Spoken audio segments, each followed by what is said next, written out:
Academically Global, I hope to reach a stage where healthcare professionals have the capacity to practice in a country where they want to.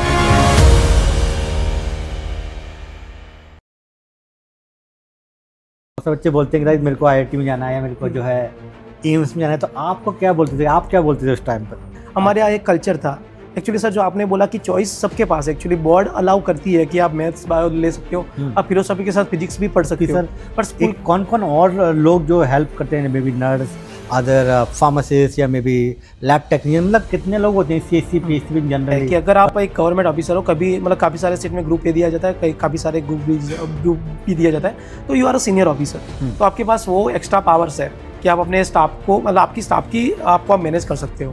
तो हाँ, वो respect है आपके पास। Same UPSC का जो exam है, एक आईएएस ऑफिसर बनता है या एसडीएम बन रहा है, उसको 3-4 गनर मिल रहे हैं, उसको गाड़ी मिल रही है, उसको ड्राइवर मिल रहा है, उसको घर मिल रहा है, पर मेडिकल ऑफिसर को ऐसा क्या नहीं मिल रहा है? मतलब आपको आईएएस इतना बड़ा बंगला नहीं मिलेगा, बट आपको एक डिसेंट क्वार्टर मिलेगा, 2 BHK 3 BHK आपको क्वार्टर मिलेगा, ठीक है। उसके साथ जो स्टाफ में होते हैं आपके पियून आया, जो मतलब वो है ग्रुप डी का, तो वहाँ पे आपको उसको मतलब जो ऑफिस से रिलेटेड छोटा मोटा काम है वो आपको बोल सकते हो।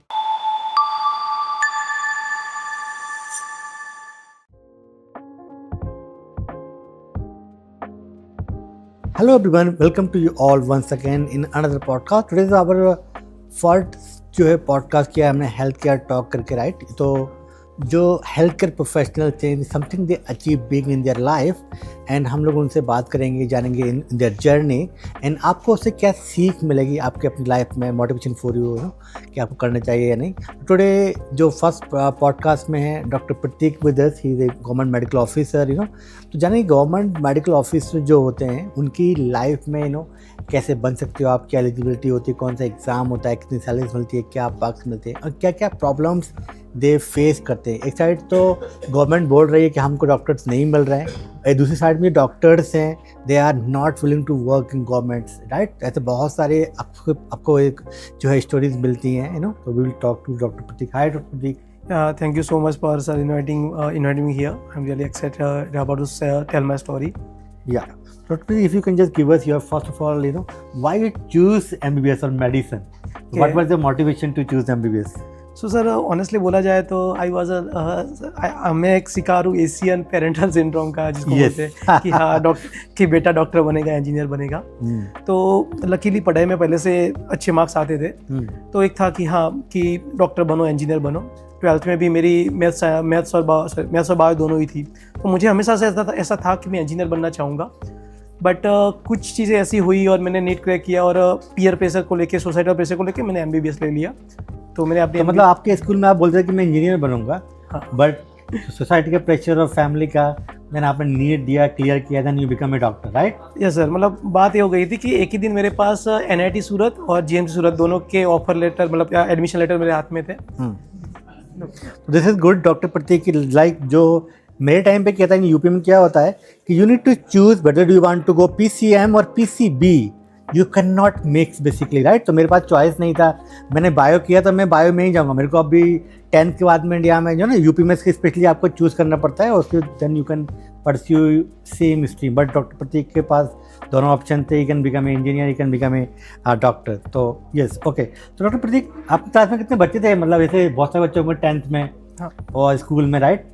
बहुत सारे बच्चे बोलते हैं कि मेरे को आईआईटी में जाना है या मेरे को जो है एम्स में जाना है, तो आपको क्या बोलते थे, आप क्या बोलते थे उस टाइम पर? ओके सर, तो मेरी स्कूलिंग हुई है जवाहर नवोदय विद्यालय से। ओके। तो वहाँ पे तो हमारा फिक्स क्लास है कि 80 बच्चों का ही क्लास होता है 10वीं तक, और 10वीं के बाद 40 का हो जाता है, जो फिर अपनी अपनी स्ट्रीम चुनते हैं। तो मेरे यहाँ साइंस स्ट्रीम थी, तो हमारे यहाँ 40 बच्चे थे, तो 40 में से 19 बच्चे थे जिनके पास बायो थी, और बाकी के जो 21 बचे उनके पास बोथ थी। हमारे यहाँ एक कल्चर था एक्चुअली सर, जो आपने बोला कि चॉइस सबके पास है। एक्चुअली बोर्ड अलाउ करती है कि आप मैथ्स बायो ले सकते हो, आप फिलोसफी के साथ फिजिक्स भी पढ़ सकते हो, पर स्कूल के पास वैसे प्रोग्राम नहीं होते, स्कूल के पास टीचर्स नहीं होते, इसलिए वो आपको फोर्स करते कि आप एक ही करो। अगर आप चाहते हो तो बोर्ड तो आपको अलाउ करता है। तो आई थिंक मेरे टाइम पे मैंने किया था 12th इन 2004 में, उस टाइम पे ये नहीं था, अभी ये चॉइस दे दी गई है। आई एम टॉकिंग अबाउट मेरे टाइम पे नहीं था, बट अभी चॉइस है, you can take even both, yeah. तो doctor if you can just give us कि आपने फिर आप नीट का प्रिपरेशन किया था, आपने क्या कौन सा एग्जाम था उसमें? अभी तो नीट है, आपके टाइम पे कौन सा एग्जाम था? मेरे टाइम बताया बेसिकली है पीएमटी हुआ करते मेरे टाइम पे, SCPMT था मेरे टाइम पर, तो राइट। तो कौन सा एग्जाम था, आपने कहीं प्रिपरेशन किया, आपने कोई कोचिंग किया था, क्या आपने किया? तो सर 2016 में मेरी 12th खत्म हुई, तो उस टाइम गुजरात में गुजकेट चल रहा था और नेशनल लेवल पे AIPMT था। तो 2016 में पहली बार गवर्नमेंट ने बोला कि हम नीट इंट्रोड्यूस कर रहे हैं। मतलब बोला तो 14 से था, लेकिन कि इस बार हम फॉर्मली कर रहे हैं। तो मैं नीट के लिए पढ़ रहा था, I score decent marks in NEET, और गुजकेट के एक दिन पहले गवर्नमेंट गुजरात ने बोला कि नीट ही काउंट होगा, गुजकेट ऐसे ही है। तो गुजकेट तो मजाक में दे दिया एंड काफी लंबा प्रोटेस्ट चला, ये सब चला, कोर्ट वगैरह, और लास्ट में ऑर्डर आया कि गुजकेट काउंट होगा। तो अनलकीली ये जो सब हुआ उसकी वजह से, मतलब गुजकेट तो मजाक मस्ती में दिया था, तो उस साल मेरा एडमिशन नहीं हुआ। मतलब ये नीट का जो फर्स्ट एग्जाम हुआ था जो उसमें आप अपीयर किए थे? Yes sir. I score decent, but वही था कि वो 15% कोटा पे चला गया, तो उसमें मेरा एडमिशन नहीं हुआ। उसके बाद फिर मैंने 1 साल फिर से प्रिपेयर किया और उसके साथ मैंने नीट दिया, और उसके बाद 2017 में मैंने गवर्नमेंट मेडिकल कॉलेज सूरत से अपना MBBS की जर्नी स्टार्ट की। ओके, तो सूरत मेडिकल कॉलेज में आपके कैसे बेसिकली डेज थे व्हेन यू ज्वाइन? बेसिकली बहुत सारा मेडिकल कॉलेज में रैंकिंग बहुत होती है, right? And as a student, तो क्या एक्सपीरियंस रहा आपका व्हेन यू ज्वाइन? तो सर मुझे लगता है रैगिंग मतलब हाँ, जो एक टर्म में डिफाइन किया जाता है, अगर वो वाला रैगिंग बोले तो वो वाला रैगिंग तो नहीं था। एक नॉर्मल एक इंटरेक्शन, थोड़ा बहुत सीनियर जो ने का थोड़ा रहता है, एक रिस्पेक्ट मेंटेन करता वो था। बट हमने हमेशा वो एंजॉय किया, कभी ऐसा नहीं लगा कि कोई हमें सच में हरास कर रहा है या परेशान कर रहा है। It was always fun. और उसके साथ ही जो हमारे सीनियर के साथ बॉन्डिंग हुई है वो हमेशा तक रही है। तो आज भी अपने सीनियर को रात को 3 बजे भी कॉल करूंगा तो उठाएंगे, हेल्प करेंगे। तो मुझे लगता है वो रैगिंग तो नहीं थी, बट एक अच्छा बॉन्डिंग के लिए एक बहुत अच्छी चीज़ थी वो। I think this is very necessary exercise है। अभी शायद बहुत सारे कॉलेज में नहीं हो रही है, बट मेरे टाइम पे मेरी भी बहुत रैगिंग हुआ था, राइट? तो उससे क्या होता है, आपके जो सीनियर्स होते हैं उससे बहुत अच्छी बॉन्डिंग बनती है। They also help you whenever you need in your life, right? It is not just up to the college. College के बाद मेरे बहुत सारे सीनियर्स हैं जो जिनसे मैं अभी भी बात करता हूँ ना। तो यू आर करेक्ट बेसिकली। तो फिर आपकी जो मतलब कैसा क्या रहा आपका जो फर्स्ट जो बेसिकली जो प्रॉफ था, कैसा आपका जर्नी था उस टाइम पे? तो सर मेरी फैमिली में कोई डॉक्टर नहीं है और ना ही मेरे गांव में कोई डॉक्टर था, तो मुझे आइडियली नहीं पता था कि एक मेडिकल कॉलेज की लाइफ कैसी होती है, एक डॉक्टर की लाइफ कैसी होती है। एक थर्ड पर्सन ऑफ व्यू ही पता था। तो जब मैं मेडिकल कॉलेज में गया तो फर्स्ट डे ही डिसेक्शन हॉल में गए, कैडेवर्स वगैरह देखे, तो चीज़ें थोड़ा थोड़ा लगने लगा था कि नहीं, मैं इसके लिए तो नहीं बना हूँ। बट अब वापस जाने का ऑप्शन तो था नहीं। तो मैंने कहा चलो धीरे धीरे एक्लेमेटाइज हो जाएंगे। तो चीज़ें धीरे धीरे आगे बढ़ी, फिर डिसेक्शन हॉल, फिजियोलॉजी के लेक्चर, तो धीरे धीरे फिर इंटरेस्ट आने लगा कि दोस्त बन गए, कॉलेज का माहौल बहुत सही था। और लकीली मेरा कॉलेज उस टाइम इतना स्ट्रिक्ट नहीं था जो इस टाइम है कि जहाँ पे आपको अटेंडेंस का बहुत है। तो मैंने चीज़ों को बैलेंस आउट करना कि जब मुझे पता चला कि मुझे मेडिकल नहीं करना है और मुझे ये भी पता था कि मैं छोड़ के अभी तो नहीं जा सकता, तो मैंने पैरेलली चीज़ें एक्सप्लोर करने की शुरू किया कि चलो सीनियर के साथ मिलकर पहले कुछ इवेंट्स ऑर्गेनाइज किए, आगे जाके इंडिपेंडेंटली भी किए, मतलब टीम के साथ। फिर मैंने IIMA MSN ज्वाइन किया, उसको लीड किया। तो कुछ एक्टिविटी की जहाँ से मुझे समझ में आ गया कि अगर मेडिकल नहीं तो मैं क्या कर सकता हूँ। और आपसे मुझे आंसर मिला कि हाँ, एक मैनेजमेंट एक चीज़ हो सकती है जहाँ पे मैं आगे बढ़ सकता हूँ। तो ऐसे आप क्या बोलना चाहेंगे कि जो बच्चे MBBS कर रहे हैं एंड उनको क्या एक्स्ट्रा करिकुलर एक्टिविटीज़ करना चाहिए ताकि उनको इन फ्यूचर में भी वो हेल्प कर पाए? सर इसको मैं 2 स्टूडेंट के लिए डिवाइड करना चाहूँगा। एक कि जो जेन्युइनली पैशनेट है, जिनको डॉक्टर ही बनना है, तो उनको मैं एडवाइस करूँगा कि आप पहले तो एक माइंडसेट बना लो कि आपको बहुत लंबा सफ़र तय करना है और आपको जिंदगी के बहुत सारे साल इन्वेस्ट करने हैं, ठीक है? क्योंकि आप MBBS करोगे, फिर PG करोगे, कुछ लोग सुपर स्पेशलिटी भी करेंगे। तो उनके लिए मेरा एक रहेगा कि आप एकेडमिक पे फोकस करो, क्योंकि कंपटीशन बहुत है, चाहे वो नीट PG हो, USMLE हो, प्लेब हो, AMC हो, किसी भी एग्जाम की तरफ जाए, कंपटीशन हर जगह है और सिलेबस बहुत बड़ा है मेडिकल का। तो उनको मैं बोलूँगा कि आप जाओ, स्टार्टिंग में कॉलेज के 6 महीने बहुत मजे करो, पर उसके बाद धीरे धीरे थोड़ा सीरियस होना स्टार्ट हो जाओ और अपने एकेडमिक को प्राइमरी फोकस रखो। ऐसा नहीं कि सिर्फ पढ़ना है, आपकी जो भी हॉबीज़ है उसको भी आप परसू करो। अगर बाइकिंग पसंद है बाइकिंग करो, पेंटिंग पसंद है पेंटिंग करो, कॉलेज के फेस क्लब में पार्टिसिपेट करो, वो चलेगा, लेकिन आपकी प्रायोरिटी होनी चाहिए आपके एकेडमिक्स। उसके बाद जो मेरे जैसे बच्चे हैं जिनको लगता है कि नहीं मेडिकल में आ गए बट मेडिकल समझ में नहीं आ रहा, या नहीं करना है, या मैं कुछ और कैरियर ऑप्शन ढूंढ रहा हूँ, तो उनको मैं एडवाइस करूँगा कि आप तो पहले कॉलेज से बाहर निकलो, आप वर्कशॉप्स अटेंड करो, आप सेमिनार्स अटेंड करो। जैसे मैं एक मुंबई में गया था, तो वहाँ पे मैंने introduction to robotics in health care देखा, 3D प्रिंटिंग इन हेल्थ केयर देखा, तो वहाँ से मुझे नई नई चीज़ें पता चली। उसके बाद फिर मैंने SBNIT के भी साथ काम किया 3D प्रिंटिंग में, फिर जैसे मैंने ये सब इवेंट्स वगैरह किए। Very very important, you should join, कोई भी अगर आपको कोई कॉन्फ्रेंस हो रही है, कुछ वर्कशॉप हो रही है, तो आप वहाँ जाएँ, उसको ज्वाइन करें, वहाँ पर देखें, you will learn new thing. आपको पता लगेगा क्या चल रहा है apart from your medical college. Right sir, और वहीं से आपको डायरेक्शन मिलेगी, वहीं से आपको नेटवर्क मिलेगा, वो तो उसके बाद आप पैरेलली मेडिकल पढ़ाई के साथ उसमें आगे बढ़ सकते हो।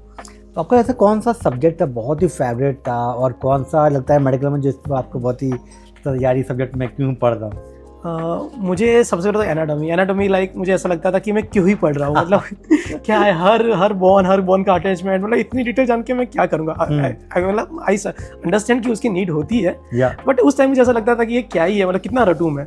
और अगर पसंदीदा सब्जेक्ट की बात की जाए तो मुझे PSM बहुत पसंद है, जो मोस्टली लोगों को नहीं पसंद, कि मुझको थोड़ा सोशियोलॉजी। PSM तो बेसिकली जिसकी रैंक कम आता है नीट पीजी में, राइट, जनरली वो लोग जाते हैं।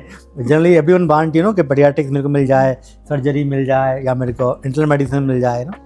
तो हाँ सर वैसे, बट मैंने बोला कि I am not like core doctor, तो मुझे वहाँ पे थोड़ा मैनेजमेंट एक्सपेक्ट आता था, पब्लिक डीलिंग आती थी, वहाँ पे साइकोलॉजी भी हम पढ़ रहे हैं, मार्केटिंग भी पढ़ रहे हैं, तो मुझे लगता है कि होलिस्टिक अंडरस्टैंडिंग देता है PSM में सोसाइटी की, तो दैट्स वाई मुझे PSM बहुत ज़्यादा पसंद है। PSM is very very important, you know, it is not just to you know, जैसे गवर्नमेंट जॉब में, राइट, डॉक्टर प्रतीक, तो वहाँ पर आपको ऐसे ही जो आपने PSM में मोस्ट चीज़ें वहीं पे मिलेंगी, सिमिलर सेटअप है, रूरल सेटअप है, राइट, पेशेंट्स आएंगे, आपको वहाँ देखना है, उनको ट्रीट करना है, दिस इज़ गुड।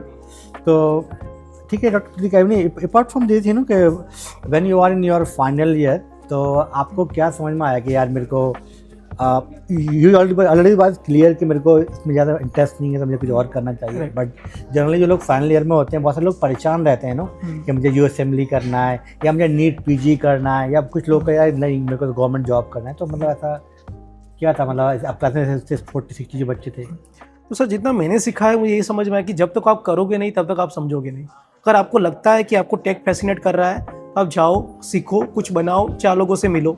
अगर आपको लगता है आपको मैनेजमेंट फैसिनेट कर रहा है तो छोटा मोटा इवेंट एक बार करके देखो, क्योंकि कभी कभी जो बाहर से जो जितना कूल लगता है अंदर से शायद उतना नहीं होता, राइट। तो मैं वही बोलूँगा, सबसे पहले तो आप जाओ, आपका सेकंड ईयर है, थर्ड ईयर है, एक्सप्लोर करो। अगर आपके मन में डाउट आ रहा है तो जाओ, एक्सप्लोर करो, और उसके बाद डिसीजन बनाओ। जब तक मैं फाइनल ईयर में आया था, तो मैं जब मेरे सेकंड ईयर के एंड में कोविड आ चुका था, तो कोविड की टाइम ही मैंने अपना पहला स्टार्टअप कर लिया था, मूडवाड़ी पास के नाम से। Actually it was a non profit organisation, जहाँ पे हम लोगों को हेल्प करते थे, मतलब ऑनलाइन काउंसलिंग प्रोवाइड करते थे फ्री ऑफ कॉस्ट। तो वहाँ से मुझे समझ में आ गया कि हाँ, I really enjoy this thing, और मैं इसी में आगे जाना चाहता हूँ। और उसके बाद आगे जाके वो फिर अलोला एजुकेशन बना, जो मेरा स्टार्टअप बना, और उसके लिए मुझे गवर्नमेंट ऑफ गुजरात से फंडिंग भी मिली। तो फाइनल ईयर तक ये चीज़ें मैं कर चुका था, तो वहाँ पे मुझे क्लैरिटी आ गई थी कि हाँ मुझे नहीं करना। लेकिन वही भी था कि अगर मैं फाइनल ईयर में कुछ भी मिस आउट करूँगा या मैं फेल हो जाऊँगा, तो सबसे पहले कि मेरी डिग्री अटक जाएगी, मेरे 6 महीने अटक जाएंगे। दूसरा कि मैं ऑफिशियली डॉक्टर नहीं हूँ, राइट। तो मैंने एक दिख रहा कि मैंने अभी 7-8 महीने के लिए मैंने सब पॉज कर दिया। 7-8 महीने अच्छे से फाइनल को दिया, उसके पास आउट करने के बाद इंटर्नशिप में वापस मैंने चीज़ें कंटिन्यू की। सो आपको बेसिकली बहुत सारे मेडिकल डॉक्टर्स होते हैं, they are not involving in the research, और research is very very important even if you want to go abroad, whether it is AMC, USMLE, PLAB, अगर आपको हायर स्टडीज़ भी करना है, right. And I seen in India मतलब doctors बहुत ज़्यादा keen नहीं होते रिसर्च को लेके, and this is also one of the weak point हमारे इंडियन मेडिकल सिस्टम में। तो आपको क्या लगता है इस पार्टिकुलर? सर डेफिनेटली ये बहुत बड़ा ड्रॉबैक है इंडियन मेडिकल सिस्टम का, क्योंकि इंडियन मेडिकल सिस्टम में ना एक बार वो एक बबल बना हुआ है कि आप मेडिकल कॉलेज में आ गए, आपको सिर्फ पढ़ाई करनी है, फिर आपको PG करनी है।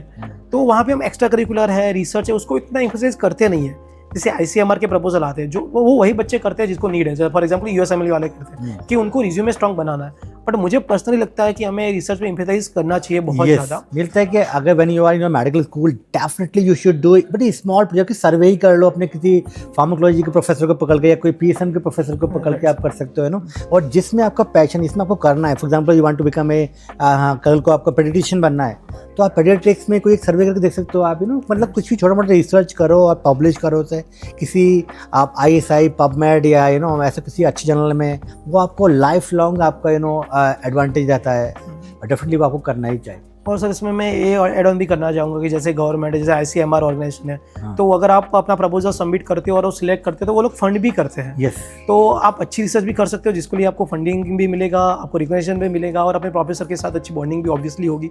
तो रिसर्च एक बहुत विन विन सिचुएशन हो जाती है आपके लिए इन लॉन्ग टर्म। जब आप आगे जाके प्रोफेसर बनना चाहते हो तो वहाँ पे भी आपको पूछा जाता है कि कितने पब्लिकेशन है आपके, रिसर्च पेपर है। इंडिया में जनरली इतना रिसर्च नहीं करते, पर मेरे जो प्रोफेसर थे doctor Andrew Holland, he is from UK basically, and उन्होंने PhD किया था, ही बेसिकली ये बर्न सर्जन इन सिडनी, तो फॉरेन में लोग इवन PhD भी करते, रिसर्च में वो इन्वॉल्व रहते हैं, रिसर्च करते रहते हैं, इवन ऑल क्लिनिशियंस वहाँ रिसर्च करते हैं। तो हमको भी यहाँ पर अगर आप 3rd ईयर 4th ईयर से तभी से आप आपका इंटरेस्ट धीरे धीरे अगर बनाएंगे तो obviously it can be very good for you, right.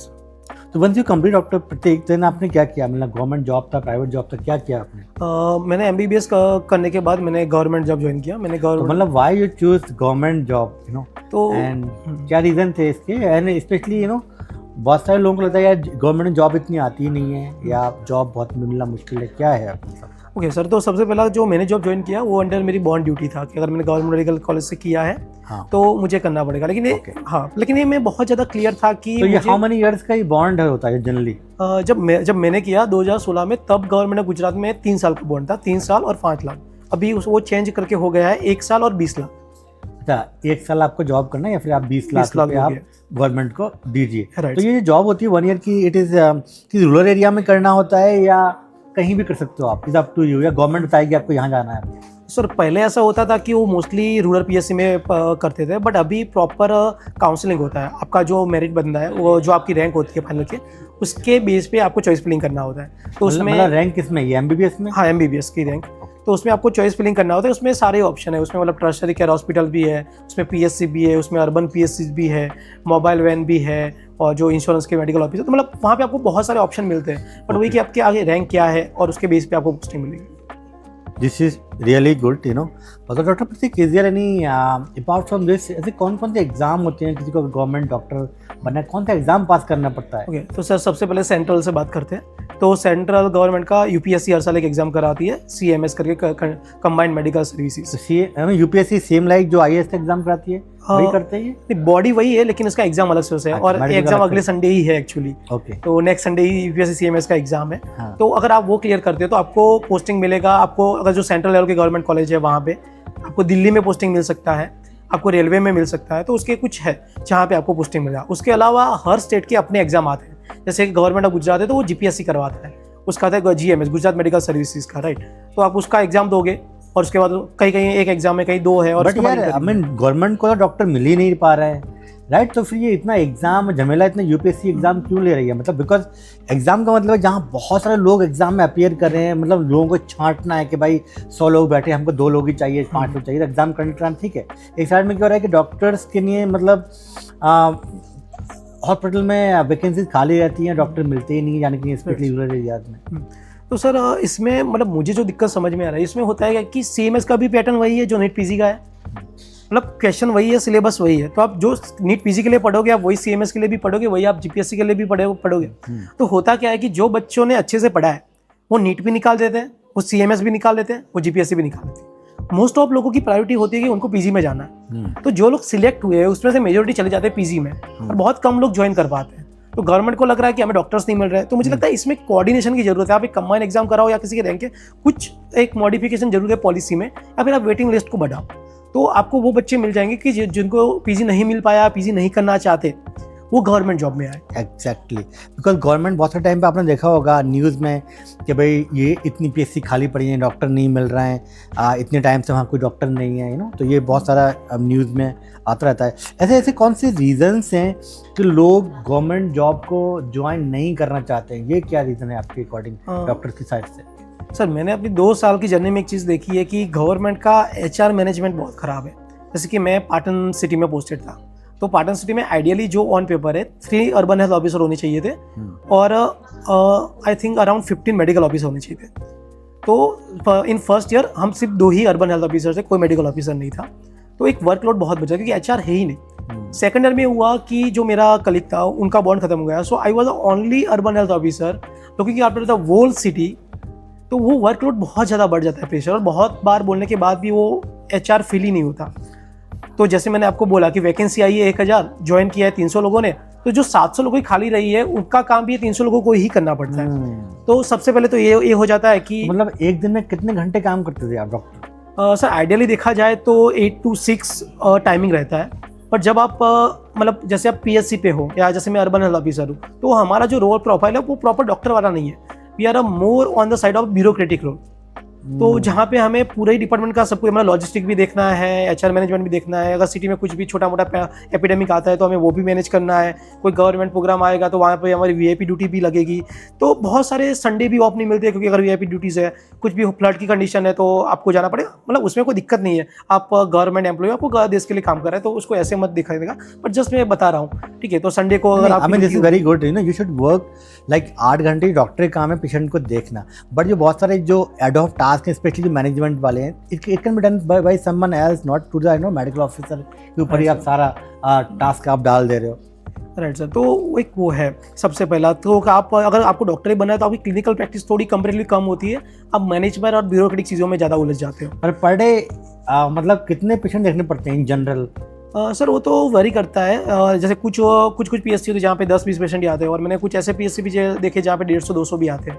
तो कभी कभी ये भी डिपेंड करता है कि डॉक्टर कौन है। फॉर एग्जाम्पल कि जब मैंने अपना पीएससी ज्वाइन किया तब मेरी ओपीडी थी 20-25, कि जब मैंने छोड़ा तब मेरी ओपीडी बन चुकी थी और नॉर्मल डे 80 और सीजन में अराउंड 130-140 पर डे। तो अगर डॉक्टर अच्छा है, आप अच्छे से काम करोगे, लोग आपके पास आएंगे, क्यों नहीं आएंगे? अगर उनको फ्री में अच्छा ट्रीटमेंट मिल रहा है तो वो आएंगे, तो वो आपके काम पे। मेरी कजिन बेसिकली जो यूपी में जॉब करती है, वो बता रही थी ऑन एन एवरेज मिनिमम 150 और it can be more than that. तो मैं बोला यार 150 पेशेंट तुम कैसे देखते हो, है ना?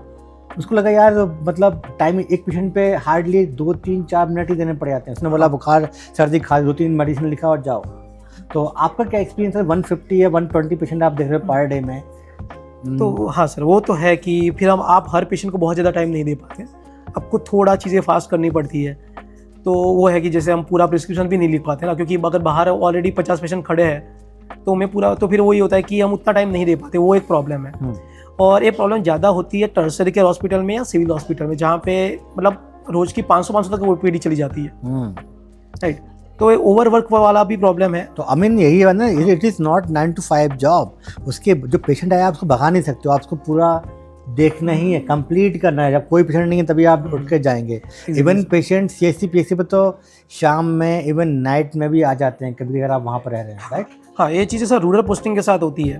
तो रूरल पोस्टिंग में क्या होता है कि पीएससी है तो मोस्टली काफ़ी सारे मेडिकल ऑफिसर वहीं पे क्वार्टर्स में रहते हैं या आसपास रहते हैं। तो कभी कभी पेशेंट रात को 10 बजे भी आ जाते हैं। और इवन वो आपके ज्वाइनिंग लेटर में लिख कर भी दिया जाता है कि अगर कोई भी इमरजेंसी आती है या कोई रात को कोई डिलीवरी आती है तो वो भी आपको करनी पड़ती है। तो आप ये मान के चलो कि आपका जॉब 24/7 है, तो आपकी पर्सनल लाइफ उतनी रहती नहीं है। आप ऑलरेडी रूरल एरिया में हो और वो भी आप कॉम्प्रोमाइज़ कर रहे हो, आप अपनी पर्सनल लाइफ भी कॉम्प्रोमाइज़ कर रहे हो।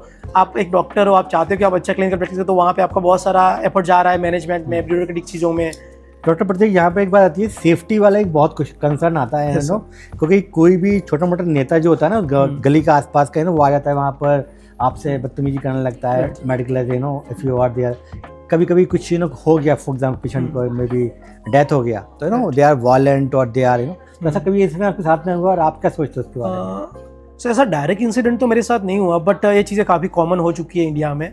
और पता नहीं लोगों को ऐसा क्यों लगता है कि सारी जिम्मेदारी डॉक्टर की। अगर हॉस्पिटल में सर्विस अच्छी नहीं मिल रही तो उनको लगता है कि डॉक्टर की जिम्मेदारी है। ये जिम्मेदारी गवर्नमेंट की है, ये जिम्मेदारी ब्यूरोक्रेसी की है।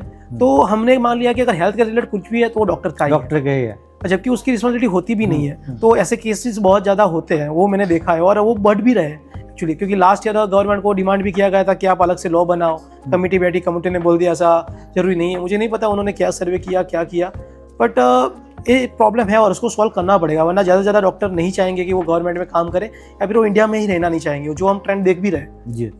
तो मतलब आपके अकॉर्डिंग कुछ एक न्यू लॉ बनाना चाहिए सेफ्टी वाइज, स्पेशली अभी कुछ इवन रेप के केसेस भी, एक केस था जो कोलकाता वाला, या ऐसे बहुत सारे इंसिडेंट्स आते रहते हैं, हम लोग देखते रहते हैं न्यूज़ के अंदर। हाँ सर, डेफिनेटली एक अलग से लॉ की ज़रूर है जो एक एक्स्ट्रा इम्यूनिटी डॉक्टर्स को प्रोवाइड करे, क्योंकि डॉक्टर का प्रोफेशन ऐसा है ना जहाँ पे मैं ऐसा नहीं बोल सकता कि मेरे पेशेंट को नहीं देखूंगा। लॉयर बोल सकता है कि यार मुझे आप ठीक नहीं लग रहे, मैं आपका केस नहीं लड़ूंगा, लेकिन डॉक्टर नहीं बोल सकता। जो भी पेशेंट आ रहा है उसको ट्रीट करना ही है, राइट। तो कभी कभी हो जाता है कि आप अपनी ड्यूटी करना चाहते हो लेकिन पेशेंट नहीं, उसके रिलेटिव आपका नहीं समझ रहा या कुछ और ही मैटर है, ठीक है। फॉर एग्जाम्पल मैं जब पे पोस्टिंग था तो वहाँ पे एक लेडी आई मेरे पास, सी वॉज 7 month प्रेगनेंट। तो वो आई कि मुझे बहुत ज़्यादा एब्डोमिनल पेन हो रहा है, मैंने चीज़ें ट्रीट की, मैंने बोला आपके घर से किसी को बुला लो। तो इस साइड की पता चला कि ये डोमेस्टिक वायलेंस का केस है, उसके पति ने ही उसको मारा है। तो उसके बाद फिर ये मेडिकल लीगल चीज़ें करो, तो वो सब भी होता है। तो सर कभी कभी सोशियो इकोनॉमिकल फैक्टर्स इतने ज़्यादा होते हैं कि आप अपना रोल करोगे, आप ट्रीट करोगे, या वो सब सॉर्ट आउट करोगे। मैं एक बहुत रिसेंट केस बताता हूँ कि मुझे एक न्यूज़ मिली कि एक ANC मतलब एक प्रेग्नेंट वुमेन एडमिट हुई है टर्सरी केयर हॉस्पिटल में, बहुत क्रिटिकल हालत में, ICU में, ठीक है। और मेरा एज ऑफिसर मैं ये इंश्योर करता हूँ कि मतलब मेरा एक गोल था कि मेरे सिटी में एक भी मैटरनल डेथ नहीं होगी, और हमने अब तक वो अचीव किया था। तो इसमें क्या हुआ था कि ये जो प्रेग्नेंट वुमेन थी वो जिसके साथ रही उनका कोई घर ही नहीं था। वो दिन में रेक पिकिंग करते थे, कचरा बीनते थे, और रात को ऐसे ही कहीं पे सो जाते थे। तो हम ऐसे लोगों के साथ तो नहीं पहुंच सकते, राइट। तो ये ऐसी बहुत सारी हर्डल्स आ जाती है, तो आप फिर वो कंफ्यूज होते हैं, आप क्या करूँ, मतलब मैं ट्रीटमेंट करूँ, मैं सोशल इकोनॉमिकल फैक्टर ठीक करूँ, या मैं लॉजिस्टिक्स संभालूँ, मैं स्टाफ संभालूँ। तो वो सब होके एक गवर्नमेंट डॉक्टर पेडअप होके छोड़ देता है कि छोड़ो यार, उससे बेटर कि प्राइवेट कर लेते हैं या PG कर लेते हैं। Doctor Prateek, apart from with you as a medical officer, एक कौन कौन और लोग जो हेल्प करते हैं, maybe nurse, other pharmacist, या मे बी लैब टेक्नीशियन, मतलब कितने लोग होते हैं CSC PSC में जनरली? और कभी कभी क्या होता है कि वह बंदा छुट्टी में चला गया, कोई फार्मासिस्ट नहीं है, कभी नर्स नहीं है, उसका काम भी डॉक्टर को करना पड़ जा रहा है क्या? नहीं सर, इसमें ये है कि अगर आप एक गवर्नमेंट ऑफिसर हो, कभी मतलब काफ़ी सारे स्टेट में ग्रुप ए दिया जाता है, कई काफ़ी सारे ग्रुप भी दिया जाता है, तो you are a senior officer, तो आपके पास वो एक्स्ट्रा पावर्स है कि आप अपने स्टाफ को, मतलब आपकी स्टाफ की आपको आप मैनेज कर सकते हो। तो हाँ, वो रिस्पेक्ट है आपके पास। आपको फील्ड में जाना है तो उसके लिए आपके पास सरकारी गाड़ी है, तो वो है। मैं उसको डेफिनेटली हाईलाइट करना चाहूँगा कि गवर्नमेंट ऑफिसर हो आप, तो आपको सोसाइटी में वो रिस्पेक्ट मिलेगी। इवन आपका रैंक हो जाता है पुलिस इंस्पेक्टर के इक्विवेलेंट, राइट। तो आपको सारे डिपार्टमेंट से वो रिस्पेक्ट मिलती है, लोगों से भी मिलती है। आई मीन जैसे कौन कौन लोग होते हैं? हाँ सर, मैं आ रहा हूँ उस पर, ठीक है। तो सबसे पहले तो ये समझते हैं, तो आप एक ऑफिसर हो, तो उसको हम उस हिसाब से स्ट्रक्चर्स को देखेंगे। तो हमें पहले से PSC को समझते हैं। अगर आप PSC में मेडिकल ऑफिसर हो, ठीक है, तो आपके नीचे होता है एक लैब टेक्नीशियन, एक फार्मासिस्ट, स्टाफ नर्स, फिर अकाउंट वाले भी, एक अकाउंटेंट होगा आपके साथ, उसके साथ एक डेटा एंट्री ऑपरेटर होगा, फिर एक आपकी डिलीवरी में हेल्प करने के लिए एक रिजर्व नर्स RN बोलते हैं, वो भी होती है। ये हो गया हमारा क्लिनिकल स्टाफ, क्लिनिकल और नॉन क्लिनिकल। 7 से 8 लोग होते हैं? नहीं सर, अभी और भी है। तो और इसके बाद अभी जो मेन रोल स्टार्ट होता है वो पब्लिक हेल्थ, और जिनको हम बहुत ज़्यादा कम वेटेज देते हैं, लेकिन वो बहुत ही इंपॉर्टेंट काम करते हैं। जहाँ पे आ जाते हैं female health workers, multipurpose health workers और आशा वर्कर। ये लोग जाते हैं फील्ड में, रोज जाते 3-4 घंटे फील्ड में जाते हैं, हर घर पे जाते हैं, सर्विस करते हैं, लोगों को ढूंढते हैं, वहाँ तक उनको एजुकेट करते हैं, ठीक है। तो ये भी तो अगर सब मिला ले तो अराउंड 30 to 50 लोग होते हैं पर PSC। Basically as a medical officer, this is your duty to give them, मतलब उनको काम देना, टास्क देना, उनसे मीटिंग करना और चेक करना है वो हुआ है। Because your duty is like 9 to बच्चे पेशेंट आ जाएंगे 9 बजे, तो वहाँ पर इवन 8 बजे पेशेंट आ जाएंगे और यूनिट टू सी, तो इनसे कब मुलाकात हो पाती है आप लोग की? सर वही है कि आपको मल्टीटास्क एक साथ करना ही पड़ता है। आपका ही काम है कि आप इंश्योर करो कि टारगेट पूरे हो रहे हैं कि नहीं, आप इंश्योर करो कि आपके एरिया में किसी भी बच्चे की डेथ ना हो, किसी भी। तो मतलब ऐसे कौन कौन से टारगेट मिलते हैं गवर्नमेंट से आपके लिए जो लाइक अनअचीवेबल है, आपको लगता है यार गवर्नमेंट दे देती है और हम अचीव भी नहीं कर पा रहे हैं? सर मतलब वो मतलब फॉर एग्जाम्पल किसी भी प्रोग्राम हो, मतलब ऐसे तो 35-40 प्रोग्राम्स है, लेकिन हम जैसे अभी सबसे ज़्यादा एम्फेसाइज कर रही है गवर्नमेंट कि TB एलिमिनेशन प्रोग्राम, ठीक है। तो उसमें गवर्नमेंट ने टारगेट दे रही है कि अगर 1000 का पॉपुलेशन है तो वहाँ पे आपको हर साल से 30 स्पूटम कलेक्ट करने ही है, उसमें भी इसमें से इतने पॉजिटिव आ जाए, तो वो चीज़ें हमारे हाथ में नहीं हो रही। फिर TB को लेके एक बहुत ज़्यादा स्टिग्मा है, तो अगर आप किसी को बोलोगे कि आप स्पूटम दे दो, जल्दी मानते भी नहीं है। तो अगर ऐसे कोई टारगेट दे दिया जाए तो लगता है कि फिर आप उसको पूरा कैसे करें, तो वहाँ पे फिर वो कि आप वो टारगेट पूरा करूँ, मैं क्वालिटी वर्क करूँ या तो। और ऐसे ये तो सिर्फ एक प्रोग्राम है, ऐसे बहुत सारे RCS का प्रोग्राम, तो वहाँ पे टारगेट दे दिया जाता है कि आपको परिवार नियोजन के बारे में बहुत सारे लाइक हाँ सर, या कॉन्ट्रासेप्टिव्स, ये भी प्रोग्राम आप ही करना? हाँ, ये प्रोग्राम भी हमें देखना पड़ता है। चलो बाकी जो रिवर्सिबल कॉन्ट्रासेप्टिव तो ठीक है, उसके तो चलो टारगेट होते हैं, वो अचीव कर भी सकते हैं, लेकिन जो नॉन रिवर्सिबल जैसे वैसेक्टोमी होगा, ट्यूबेक्टोमी, उसमें भी टारगेट दिए जाते हैं। तो अब किसी का जबरदस्ती ऑपरेशन कराना तो एथिकली सेंस नहीं बनेगा। यस, ठीक है। तो कभी कभी वो होता है गवर्नमेंट कितने रुपए देती है, लोग पैसे मिलते हैं ये सब करने के, एंड हाँ सर पैसे भी मिलते हैं, मुझे एग्जैक्ट फिगर तो याद नहीं है क्योंकि वो स्टेट टू स्टेट वेरी भी करता है, बट कुछ 1000 से 1500 के आसपास मिलते हैं। तो लोग मतलब उस पैसे की वजह से आते हैं, तो मुझे लगता है यार नहीं, मतलब उससे कुछ इम्पैक्ट नहीं पड़ रहा है, इंसेंटिव देने के बाद भी लोग रेडी नहीं है चुकाने। सर वैसे मतलब ऐसा तो नहीं कि बहुत ज़्यादा पैसा है तो बहुत ज़्यादा मोटिवेटेड लोग रहते हैं, बट ठीक है, अगर किसी के 4-5 बच्चे हो गए और उसको बहुत ज़्यादा, तो उसको हम एक थोड़ा ये बता के उसको थोड़ा मोटिवेट करने का कोशिश कर सकते हैं, बट बहुत ज़्यादा भी इम्पैक्ट नहीं आता इससे। So basically do you think that जो इंफ्रास्ट्रक्चर है CIC PSC का इनसफिशिएंट है, या कुछ और उसमें ऐड ऑन होना चाहिए? हाँ सर, वो मैं मानूंगा कि कहीं कहीं पे इंफ्रास्ट्रक्चर नहीं है, बट मैं ये भी कहना चाहूँगा कि गवर्नमेंट एक्चुअली वर्क कर रही है। गुजरात गवर्नमेंट बहुत एक्टिवली वर्क कर रही है।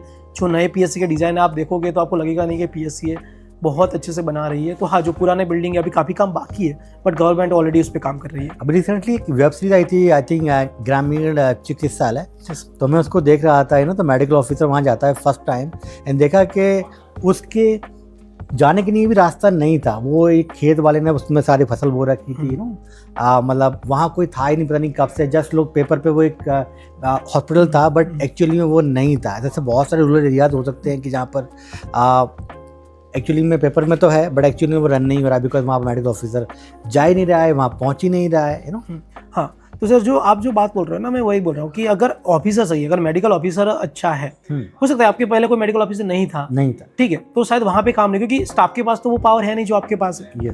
तो अगर आप मेडिकल ऑफिसर जाते हो तो कभी हो सकता है कि आप जब ज्वाइन करो तब चीज़ें उतनी अच्छी ना हो, बट आपको गवर्नमेंट ने वो पावर दे रखी है कि आप चीज़ों को ठीक कर सको। अगर आप एक कंप्लेन करोगे तो पुलिस की पूरी टीम आ जाएगी आपके पास, ठीक है, क्योंकि आप एक सीनियर ऑफिसर हो, तो आपको वो सारी पावर, वो अथॉरिटी मिलती है आप चीज़ों को ठीक करना। वो आपके मोटिवेशन पे डिपेंड है कि आप उसको कितना ठीक करना चाहते हो। अगर आप उसी मोटिवेशन के आए हो कि ठीक है मैं जॉब करूंगा, अपनी पढ़ाई करूंगा, पीजी लेके निकल जाऊंगा, चीज़ें वैसी ही रहेगी। लेकिन अगर आपको सच में काम करना है तो आप बहुत अच्छे से कर सकते हो। जैसे मेरा एग्जाम्पल देता हूँ कि जिस दिन मैंने ज्वाइन किया, ठीक है, तो उस दिन लाइट नहीं थी, एक्चुअली लाइट काट दी गई थी क्योंकि 6 महीने से बिल ही नहीं भरा गया था। अब गलती किसी की नहीं थी, क्योंकि ऑफिसर था नहीं, ऑफिसर साइन नहीं करेगा तब तक बैंक पे से पैसे ही कटेंगे नहीं, राइट। तो सर ऐसी चीज़ें होती है, बट एज ए ऑफिसर अगर आप चाहो तो चीज़ें बहुत अच्छे से ठीक हो सकती है, आप बहुत इंप्रूव कर सकते हैं। अच्छा, आपकी लाइफ में कोई ऐसा कोई इंसिडेंस हुआ when you are working, basically क्या होता है कि कोई लड़ाई हो गया 2 ग्रुप्स में, and they want medical report, and वो बोल रहा है मेरे को ये लिख दो, बोल रहा है मेरे को ये लिख दो, राइट? ऐसे इंसिडेंट बहुत सारे आते रहते हैं। हाँ, तो सर मेरा ये था कि मेरा एक अर्बन सेटिंग था और मेरे से 5 किलोमीटर दूर ही मेडिकल कॉलेज था। अच्छा, तो मेडिकल लीगल केस तो वही चाहते थे, बट एक और केस है जो मैं डिस्कस करना चाहूँगा। हाँ। तो हाँ, पाटन में क्या स्लम एरिया है, तो वहाँ पे हुआ था कि पानी बहुत खराब आ रहा था, तो उसकी वजह से एकदम से टाइफॉइड आउटब्रेक हो गया। जैसे मेडिकल रिस्पॉन्सिबिलिटी, हमारी रिस्पॉन्सिबिलिटी थी कि हमें आउटब्रेक को कंट्रोल करना है। तो जब मैं और मेरी टीम वहाँ पे गई तो लोग बहुत ज़्यादा फ्यूरियस थे, क्योंकि पानी एकदम विजिबली पॉल्यूटेड है, आपको दिख रहा है कि पानी का कलर ही कुछ अलग है, ठीक है। अब ये जिम्मेदारी होती तो है म्यूनसिपालिटी की, बट म्यूनसिपालिटी वाले कुछ आ नहीं रहे। तो फिर वो उस टाइम लोगों को थोड़ा शांत करना, उनको समझाना, लोकल पॉलिटिशियन की हेल्प लेना या रीजनल का हेल्प करना। तो हम रात को 9 बजे तक वहाँ पे रुके हैं, फिर म्यूनसिपालिटी के उनके चीफ ऑफिसर को बुलाया, चीज़ें ठीक कराई। तो ये सब तो होता रहता है, सब वो पब्लिक लीडिंग का मतलब पार्ट है। गवर्नमेंट जॉब कर रहे हैं तो आपको पब्लिक लीडिंग तो करनी ही है। ओके, तो अब ये बताइए, अब बात है कि भाई वर्क्स क्या क्या होती हैं, मेडिकल ऑफिसर क्या क्या चीज़ें वहाँ पर मिलती हैं, आपको कितनी सैलरी होती है, because people want to know. हाँ, तो सर सबसे पहले तो पर्क्स पे आते हैं। गवर्नमेंट जॉब है तो एक प्रेस्टीज उसके साथ जुड़ा हुआ है कि आपके साथ हर दम आपको कोई अपने नाम से नहीं बुलाएगा, इट्स ऑलवेज कि सर आप, मतलब तो वो एक है कि डिग्निटी एसोसिएटेड है उसके साथ। तो सबसे पहले तो वही चीज़ है। ऊपर से आप डॉक्टर, तो आपको लोग और रिस्पेक्ट से देखते हैं जी, ठीक है। सबसे पहले तो वो चीज़ आ गई। अब आ जाते हैं सैलरी पे। तो सैलरी डिपेंड करती है कि आप परमानेंट पोजीशन पे हो या फिर आप कॉन्ट्रैक्चुअल हो या फिर बॉन्डेड हो। गुजरात में अभी कॉन्ट्रैक्चुअल और बॉन्डेड को 75,000 पर मंथ मिलते हैं, और अगर आप परमानेंट हो तो फिर वो जो भी स्केल 8 स्केल 9 के हिसाब से अपनी स्टेट गवर्नमेंट का है, पर आप मान लो कि आपको इजीली 1 लाख तो मिलेगा। अच्छा, ठीक है, मतलब 75 to 1 लाख के आसपास मिलते हैं, बट साथ साथ और क्या मिलता है? तो उसके साथ अगर आप देखो तो अगर क्वार्टर है तो आपको क्वार्टर मिलेगा रहने के लिए, तो क्योंकि मोस्टली रिमोट में होते हैं। अगर बिल्डिंग नहीं है तो क्वार्टर्स होता है, तो आपको रहने के लिए क्वार्टर्स मिलता है। आपको अपने फील्ड में जाने के लिए, या मतलब आपको जब फील्ड विजिट करनी है वगैरह, तो उसके लिए आपके पास सरकारी गाड़ी और सरकारी ड्राइवर होता है। तो आपको कहीं भी वो इनकन्वीनियंस नहीं होगा कि भाई जैसे मतलब ग्राम में चिकित्सालय में दिखाया कि वो अपना स्कूटर लेके जाता है, ऐसा नहीं होता। आपके पास गाड़ी और ड्राइवर होता है वहाँ पे, ठीक है। और वो सब है आपके पास। तो बस वही सब बेसिक चीज़ें आपकी सारी टेक केयर हो जाती है। आपके पास स्टाफ है अच्छा खासा। तो आपको लगता है कि गाँव वगैरह में as like a medical doctor, आपकी भी अपनी फैमिली है, काज कोई शादी हो गया, किसी के बच्चे हैं फॉर एग्जांपल, उनको एक साफ पानी, इलेक्ट्रिसिटी वहाँ होनी चाहिए, घर अच्छा होना चाहिए, राइट? एक नियर बाय में एक अच्छा स्कूल हो जहाँ के बच्चे जा पाएँ, तो ऐसी फैसिलिटीज होती हैं या जनरली नहीं? ओके सर, जो बेसिक एम्यूनिटी है वो तो गवर्नमेंट प्रोवाइड कर ही देती है, जैसे कि पानी के लिए आरओ वगैरह लगा दिया, ठीक है, लाइट वगैरह वो सब गवर्नमेंट टेक कर देती है, क्योंकि वहाँ पे वैक्सीन का कोल्ड चेन भी है, तो लाइट नहीं जा सकती। तो बेसिक लाइट का इशू इतना नहीं होता, पानी का भी नहीं होता। हाँ, जो ये स्कूल वगैरह है, एंटरटेनमेंट थिएटर, वो उसके लिए तो आपको थोड़ा शहर तक जाना ही पड़ेगा। उसका तो वो है कि आपकी क्वालिटी ऑफ लाइफ वहाँ पे कॉम्प्रोमाइज़ थोड़ी होगी। तो this is also one of the reason बहुत सारे लोग शायद नहीं जाते हैं गवर्नमेंट में, and they want to live कि एक बड़े शहर में मिल जाए, गवर्नमेंट जॉब ही मिल जाए, गवर्नमेंट एक शहर में हो तो फैमिली को इजी रहता है वो करना। तो अपार्ट फ्रॉम दिस और मतलब कितनी लीव्स होती हैं, कुछ इंश्योरेंस मिलता है क्या? जैसे किसी ने आके फॉर एग्जांपल मार दिया या कुछ हो गया जैसे कि medical officer is like I can because same UPSC का जो एग्जाम है एक आईएएस ऑफिसर बनता है या एसडीएम बन रहा है, उसको 3-4 गनर मिल रहे हैं, उसको गाड़ी मिल रही है, उसको ड्राइवर मिल रहा है, उसको घर मिल रहा है, पर मेडिकल ऑफिसर को ऐसा क्या नहीं मिल रहा है, मतलब क्या मिल रहा है बेसिकली अगर आप थोड़ा सा बता पाएँ। हाँ, तो जो मैंने बोला कि आपके अपने काम के लिए तो आपको गाड़ी वगैरह मिल ही रहा है। अगर आपको किसी भी इमरजेंसी आई फील्ड में जाए तो वो गाड़ी और ड्राइवर आपके साथ रहता है। आपको आईएएस इतना बड़ा बंगला नहीं मिलेगा, बट आपको एक डिसेंट क्वार्टर मिलेगा, 2 BHK 3 BHK आपको वो क्वार्टर मिलेगा, ठीक है। उसके साथ जो स्टाफ में होते हैं आपके पियून आया, जो मतलब वो है ग्रुप डी स्टाफ, तो वहाँ पे आपको उनको मतलब जो ऑफिस से रिलेटेड छोटा मोटा काम है वो आपको बोल सकते हो। आपको वो सारी चीज़ें खुद करने की जरूरत नहीं है, आप अपने काम पे फोकस करो। तो एक नॉर्मल गवर्नमेंट ऑफिसर जो मिलता है वो सब मिलता है। लीव पे आ जाते हैं तो वही सरकारी छुट्टी है, वो जो होती है जो डिपेंड किया, आप परमानेंट हो कॉन्ट्रैक्चुअल उस पर डिपेंड करता है, बट जो एक नॉर्मल ऑफिसर को मिलता है वो मिलता है। बट जो ऐसे कि मैंने आपको बताया कि संडे को भी आपकी वीआईपी ड्यूटी लग सकती है, आपकी इमरजेंसी ड्यूटी कभी भी लग सकती है, तो लीव का सर बहुत ज़्यादा सब्जेक्टिव हो जाता है। बट कभी कभी होता है कि अगर आपने संडे को ड्यूटी की है तो आप बाद में आप ले सकते हो। So what are the some the challenges you face regularly day to day while you are working there? तो सबसे पहले तो सर जो मैंने बताया कि एचआर शॉर्टेज, तो जब एचआर शॉर्टेज होती है तो सारी जिम्मेदारी आ जाती है मेडिकल ऑफिसर, तो उसको ही सब मैनेज करना है, ठीक है। तो सबसे पहले तो ये है कि ओवरवर्क हो जाते हो। दूसरा कि आपकी पर्सनल लाइफ बहुत ज़्यादा कॉम्प्रोमाइज़ हो जाती है, ठीक है, क्योंकि आप एक तो रूरल में रह रहे हो, वहाँ पे बाकी फैसिलिटी नहीं है, और उसके साथ काम का भी वैसे 24/7 है। गाँव के लोग समझते भी नहीं है कि आपकी ड्यूटी खत्म हो गई है, बोले कि अब मैं खेत से मैं अब 8 बजे आया हूँ तो मैं 8 बजे डॉक्टर के पास जाऊँगा, डॉक्टर तो वहीं पे रहते हैं। तो वो चीज़ें हैं, तो आज से वो एक्सपेक्ट किया जाता है कि आप 24/7 अवेलेबल रहो। तो एक वो है। दूसरा कि अगर आप पैशनेटली मतलब क्लिनिशियन ही बनना चाहते हो तो आप क्लिनिकल के सिवा भी बहुत सारी चीज़ें करते हो, तो आप और क्लिनिकल थोड़ा साइड में रह जाता है। Doctor Pratik, have you face like political pressure या administrative pressure on you, specially कोई बंदा वहाँ पे आ गया कुछ बदतमीजी करने लगा समथिंग? बिकॉज रिसेंटली एक बहुत ही वायरल रील हुई थी, जो एक गोवा के अंदर एक हेल्थ मिनिस्टर थे, कोई मिनिस्टर थे, and he is abusing to एक सीएमओ को डांट रहे थे वहाँ पब्लिक में। सर ऐसे इंसिडेंट्स होते रहते हैं, मैं उसको डिनाई नहीं करूँगा। मेरे साथ पर्सनली इस लेवल पे तो नहीं हुआ कि इसने बहुत ज़्यादा बदतमीजी की, बट कोई फ्रेंड या कोई नॉन के साथ में? हाँ, बट कभी कभी फ़ोन आ जाते हैं कि आपको ये करना ही है, आप गलत मेडिकल सर्टिफिकेट बना लो। फिर वो आप पे है कि आप उसको कैसे हैंडल करते हो। जैसे मेरे एक फ्रेंड है, वो मेरी एक फ्रेंड है, तो वो दारपुर मेडिकल कॉलेज में पोस्टेड थी, तो उनको फॉरेंसिक रिपोर्ट्स वगैरह बनाने पड़ते हैं। तो वहाँ पे ये सब चीज़ें होती है, कभी कभी किसी का नोन है वगैरह तो बोलते हैं कि आप गलत रिपोर्ट बनाओ, ये सब होता है सर, इसको डिनाई नहीं किया जाता, ये ट्रू रियलिटी है लाइफ की। और ये भी एक साइड है मेडिकल ऑफिसर की कि जहाँ पे आपको बहुत सारा प्रेशर हैंडल करना पड़ता है, और उसकी वजह से ही उन्होंने जॉब छोड़ दी, और अभी भी उनको कोर्ट में जाना पड़ता है क्योंकि कोर्ट से समन आते हैं। तो ये भी एक बहुत बड़ा ड्रॉबैक है कि अगर आप गवर्नमेंट सेक्टर में वर्क करते हो और आप मेडिकल लीगल केस के साथ डील करते हो, तो अगर आप जॉब छोड़ भी दोगे तो कभी भी कोर्ट का समन आ जाएगा और आपको जाना भी पड़ेगा। ये तो मुझे नहीं पता था बेसिकली कि अगर कोर्ट में अगर आपने कोई ऐसा बना दिया और आपको बार बार जाना पड़ेगा। दिस इज रियली अगर आपने जॉब छोड़ दिया, आपने अगर शहर ही छोड़ दिया, पता नहीं because you don't know, because अभी तो ओके। अपार्ट फ्रॉम दिस अगर आपको कैसा कब लगाया कि कि गवर्नमेंट जॉब में जाना चाहिए या नहीं, मतलब इट राइट जॉब है या नहीं? सर एक चीज़ तो बोलूँगा कि अगर आप सच में इम्पैक्ट से ड्रिवन हो, जिसको लगता है कि इम्पैक्ट क्रिएट करके सुकून मिलता है, तो एक बहुत अच्छा प्लेटफॉर्म। आपको जिस लेवल का वर्क सेटिस्फेक्शन आपको वहाँ पे मिलेगा जब आप ऐसे लोगों के लिए काम करते हो जिनके पास खाने तक के पैसे नहीं है, और उन लोगों की आप सेफ डिलीवरी कराते हो या उन लोगों को टीबी ट्रीट करते हो, तो एक सेंस ऑफ सेटिस्फेक्शन मिलता है, वो अनमैचेबल है, वो आपको प्राइवेट क्लिनिक में कभी नहीं मिल सकता। तो अगर आप ऐसे इंसान हो तो आपको डेफिनेटली गवर्नमेंट जॉब करनी चाहिए। दूसरा कि आप उस लाइफ स्टाइल के साथ ठीक हो, मतलब आपकी परवरिश ही ऐसी हुई है, आप गाँव में पले बड़े हो और आपको अच्छा लगता है, वो आपको शहर का केओस नहीं पसंद है, आप वहाँ पर चाहते हो, तो भी एक अच्छा ऑप्शन है। गवर्नमेंट जॉब की सिक्योरिटी, वो प्रेस्टीज अगर आप सीख करते हो तो भी एक अच्छा ऑप्शन बन जाता है आपके लिए। वो बेसिकली ये लोग जो गवर्नमेंट जाते हैं वो लोग होते हैं जो ग्रामीण क्षेत्र से होते हैं, इतने पढ़े हुए नहीं होते हैं या इनके पास इतना पैसा नहीं होता, वही ज़्यादातर गवर्नमेंट में जाते हैं तो दे सी डॉक्टर इज लाइक ए भगवान है डॉक्टर हमारी तो they give lot of respect apart from money. आप दो फैसिलिटीज़ को अगर हम एक साइड में रख दें तो अगर आपको वर्क करना अच्छा लगता है डेफिनेटली यस सर, डेफिनेटली बताया है ना doctor Prateek. But we think ऐसी कौन सी पॉलिसी हमको चेंज करना चाहिए टू अट्रैक्ट मोर डॉक्टर्स? अभी प्रॉब्लम क्या है, गवर्नमेंट बोल रही है हमको डॉक्टर्स नहीं मिल पा रहे हैं, इधर डॉक्टर्स बोल रहे हैं यार हमको जॉब नहीं मिल पा रही है, ऐसे बहुत सारा मतलब क्या चल रहा है। क्योंकि मैं एक देखा था रिपोर्ट रिसेंटली जो है तमिलनाडु में अराउंड सैलरी जो डॉक्टर की बहुत ही कम हो गई है, अराउंड 30 से 40 हज़ार तक पर मंथ की मिल रही है एक मेडिकल ऑफिसर को वहाँ पर किसी प्राइवेट से क्लिनिक के अंदर। सर इसको तो जो जैसे हमने पहले डिस्कस किया कि ये जो प्रोसेस है कि एक दूसरे के साथ कोइंसाइड करती है। तो जो सिलेक्ट होते हैं वो नेट पीजी में चले जाते हैं। तो पहले तो उसको थोड़ा स्ट्रक्चर करने की जरूरत है, या उसका टाइम टेबल पे काम करने की जरूरत है। दूसरा कि आप प्रोसेस में थोड़ा डिफरेंशिएटर ला दो कि जिसकी मतलब एक आध पेपर ऐसा ले लो कि जिसको जो जेन्युइनली इंटरेस्टेड है उसके लिए अलग से पढ़े। ऐसा नहीं कि जो पढ़ रहा है नेट पीजी के लिए और उसने गवर्नमेंट भी निकाल लिया।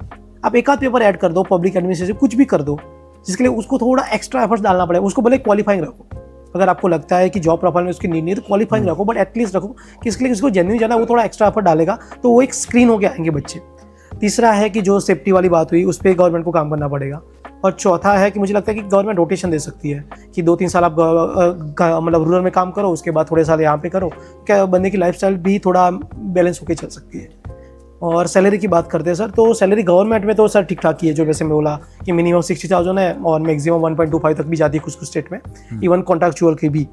और जो PSUs वगैरह है वहाँ पे भी एवरेज 1 लाख चल रही है, जैसे ONGC आप ज्वाइन कर सकते हो या GMDC जैसे गुजरात गाँव, तो वहाँ पे भी 1 लाख 1,10,000 भी देते हैं लोग। तो सैलरी का तो वैसे गवर्नमेंट सेक्टर में इशू नहीं, जो इशू आ रहा है वो प्राइवेट में आ रहा है। वो क्यों आ रहा है सर? क्योंकि जो अगर प्राइवेट MD या MS डॉक्टर है तो उसके यहाँ एक BHMS BMS डॉक्टर 20,000 25,000 30,000 में भी काम करने के लिए रेडी है।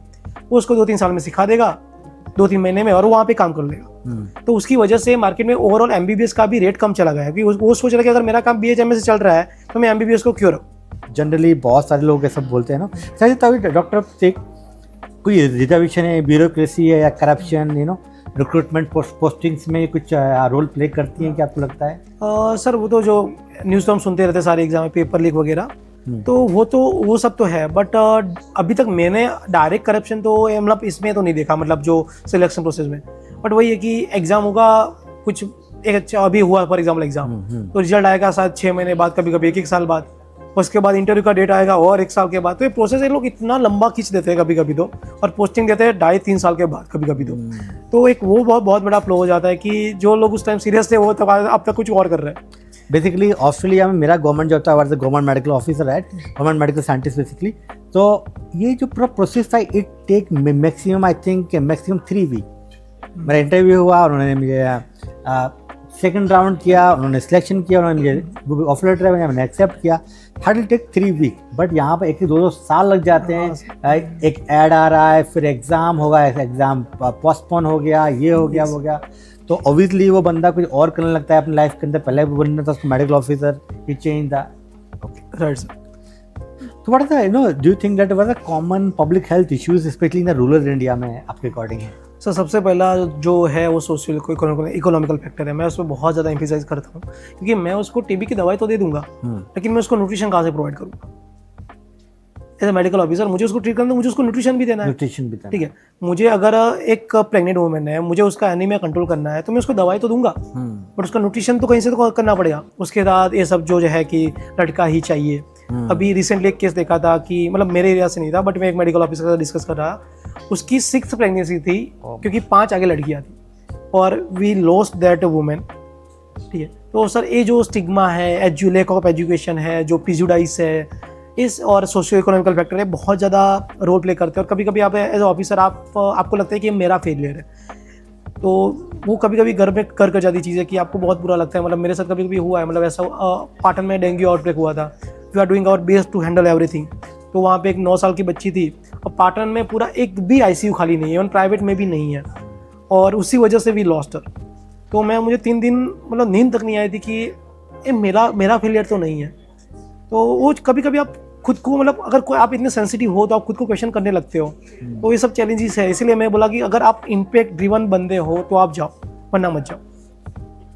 So have you handled any outbreak or emergency situation like COVID or anything like as you mentioned earlier, this dengue या कुछ और something? सर कोविड टाइम तो मैं 3rd ईयर में था, तो जो हॉस्पिटल के साथ थोड़ा बहुत काम किया, तो उसको मैं लाइक एज अ लीडर से पोजीशन तो नहीं करूँगा, लेकिन हाँ पार्ट में डेफिनेटली, जैसे मैंने टाइफाइड आउटब्रेक बताया वो मैंने हैंडल किया है, डेंगू किया है, मलेरिया किया है, क्योंकि इतना बड़ा अर्बन एरिया तो वो होता रहता है। बट वहाँ पे ग्राउंड वर्कर बहुत सही काम करते हैं, वो जाते हैं हर एक लोगों को, तो वहाँ पे मैं इनको एक एक्स्ट्रा क्रेडिट यहाँ पे देना चाहूँगा, जो आशा वर्कर्स है, फीमेल हेल्थ वर्कर्स है, मल्टीपर्पज हेल्थ वर्कर के उनको।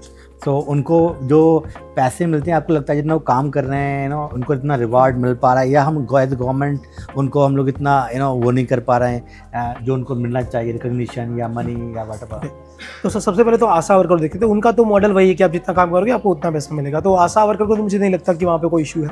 हाँ। हम फीमेल हेल्थ वर्कर और मल्टीपल हेल्थ वर्कर स्टाफ करें वहाँ पे आ जाते हैं। अगर उनकी परमानेंट जॉब है तो आई थिंक कि डिसेंट है, बट अगर वो कॉन्ट्रेक्चुअल पे काम कर रहे हैं तो सैलरी बहुत कम है, 15,000 18,000 सर कुछ नहीं होता इस टाइम पे। So we need to increase little more salary. Right, So sir. if they are satisfied, they will do their best job, and rural area में ही main problem है जो हम लोग कर पा रहे हैं. Right sir. So apart from this, at the end, if you want to say something, जो medical graduates हैं, they are choosing to go abroad. Basically बहुत सारे ऐसे reasons निकल के आ रहे हैं जो लोग यहाँ पे satisfied नहीं हो पा रहे हैं, they are going abroad. तो सर सबसे पहले तो मैं उस डिबेट में नहीं जाना चाहूँगा कि आपको देश छोड़ना चाहिए कि रहना चाहिए। अगर बस मैं इतना कहना चाहूँगा कि आप थोड़ा सेकंड ईयर या late to late third year के स्टार्टिंग का आप अपना माइंड सेटअप कर लीजिए कि आपको क्या करना है। आपको यूएस जाना है, आपको ऑस्ट्रेलिया जाना है, आपको इंडिया में रहना है, आपको क्लिनिकल प्रैक्टिस करनी है नहीं करनी, जो भी है आप थोड़ा जल्दी डिसाइड करो और उस पर काम करना स्टार्ट कर लो। क्योंकि अगर आपको यूएसए में भी करना है तो आपको 3 साल लगेंगे। अगर आपको मैनेजमेंट में जाना है तो आपको उस हिसाब से अपना सीवी बनाना पड़ेगा, आपको कैट देना पड़ेगा, जीमेट देना पड़ेगा। तो बस मेरी एडवाइस वही है कि जो करना है थोड़ा जल्दी कॉल लो और उस पर लग जाओ, फिर कंफ्यूज मत हो, फिर डाइवर्ट मत हो। Can you share some memorable basically patient story? Still आपको याद है कि हाँ एक पेशेंट को आपने से किया था, कि सर ने मेरा लाइफ चेंज किया या कुछ यस सर, डेफिनेटली। ऐसे सो एक लेबर था, आई थिंक अराउंड एज होगी उसकी 26 के अराउंड, तो बहुत ज़्यादा अल्कोहलिक था। And when he come to me तो उसको लीवर का कुछ इशू था, तो मैंने हायर सेंटर पे भेज के सब कराया। ये था कि अब उसका लीवर ख़राब होने लगा है।